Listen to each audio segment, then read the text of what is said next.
আমাদের 1-1.5 মাস বা 2 মাস পর্যন্ত নদীতে পালকে থেকে সুন্দর বড় বড় নৌযান হতে পারে। এই জন্য আমরা একটু দ্বিধায় আছি।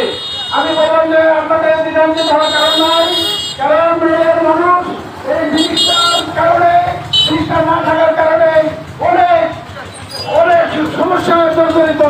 তাই প্রয়োজনে আপনারা যদি আমাদের সাহায্য করেন, আপনারা যদি আমাদেরকে বলেন আমরা 1.5 মাস 2 মাস নদী বন্ধ রাখবো, তবু আমাদের ব্রিজের কাজ সমাধান করতে হবে। তিনি বলেন ঠিক আছে, আপনাদের সহযোগিতা পেলে আমরা এগিয়ে যাবো ইনশাল্লাহ।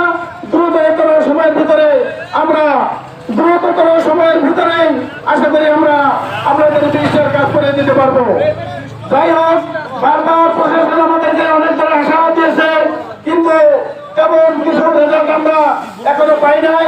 আমরা চাচ্ছি যখনই আমাদের কার্যক্রম আমরা বুঝে পাবো, তখনই প্রশাসনের যারা আছে তাদের প্রতি ধন্যবাদ দিয়ে আমরা আমাদের এই সমস্ত কার্যক্রম পরে নিতে হবে না। প্রিয় ভাইরা আমার, আজকের যদিও এটার উদ্বোধন আমাদের এই প্রোগ্রাম হাতে নিয়েছে বাংলাদেশ জামাত ইসলামী, কিন্তু কাজ কিন্তু প্রতিটা মানুষের।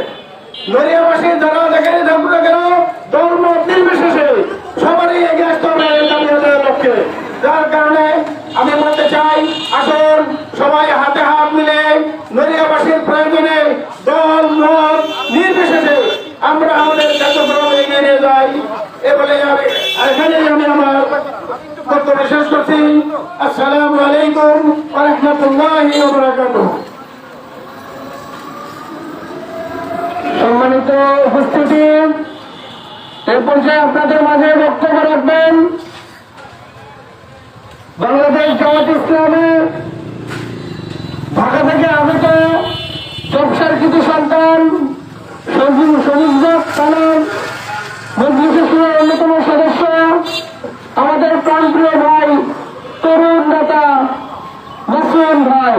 এই পর্যায়ে বক্তব্য রাখবেন আমাদের তরুণ লিডার মাসুম ভাই।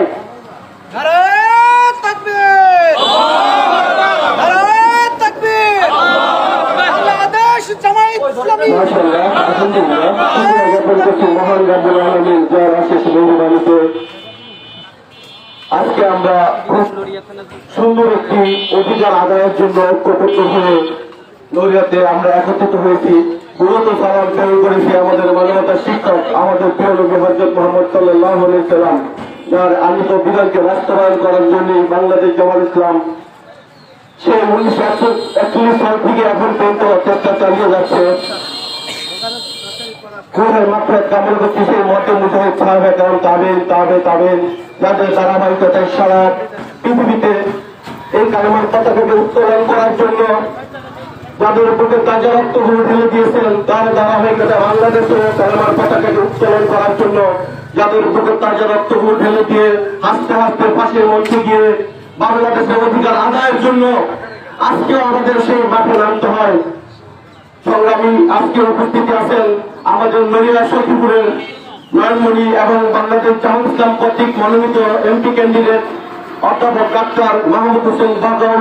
উপস্থিত আছেন আমাদের নড়িয়া থানার পূর্ব শাখার সম্মানিত আমির কাজী হাফেজ মাওলানা আবুল বাসার সাহেব। উপস্থিত আছেন নড়িয়া পশ্চিম থানার সম্মানিত আমির ইঞ্জিনিয়ার কাহেদ নজরুল ভাই এবং বিভিন্ন পর্যায়ের দায়িত্বশীল ভাই। আসসালামু আলাইকুম ওয়া রাহমাতুল্লাহি ওয়া বারাকাতুহু। আপনারা জানেন আমাদের ইফতেরাসা নদীর উপর দিয়ে যে ব্রিজ এবং নড়িয়ার যে ব্রিজ এবং আমাদের 50 শয্যা যে হাসপাতাল, এটা শুরু হয়েছে সেই পদ্মা সেতু হওয়ার আগে, কিন্তু এটাকে আদায় করার জন্য এখন আমাদের মাঠে কেন নামতে হবে? এটা তো আমাদের অধিকার। এটা নিয়ে যে তামসা শুরু হয়েছে, নড়িয়া শরীয়তপুরের জনগণ এই তামসা আর দেখতে চায় না। আমরা চাচ্ছি এটাকে কমপ্লিট না হওয়া পর্যন্ত, অধিকার আদায় না হওয়া পর্যন্ত আমাদের যতক্ষণ পর্যন্ত মাঠে থাকতে হয় আমরা মাঠে থাকবো ইনশাল্লাহ। তারপরে আমরা শরীয়তপুর নড়িয়াবাসীর যে অধিকার আদায়, এটা আমরা অধিকার আদায় করে ছাড়বো ইনশাল্লাহ। শুধু এইটাই নয়, যে কোনো অধিকার আদায়ের বাংলাদেশ জামাত ইসলাম সবসময় নড়িয়ার পাশে আছে, পাশে থাকবে এবং ভবিষ্যৎ ভবিষ্যতে পাশে থাকবে, তারপরে আমাদের অধিকার আদায় করে ছাড়বো ইনশাআল্লাহ। এটা হচ্ছে আমাদের কোন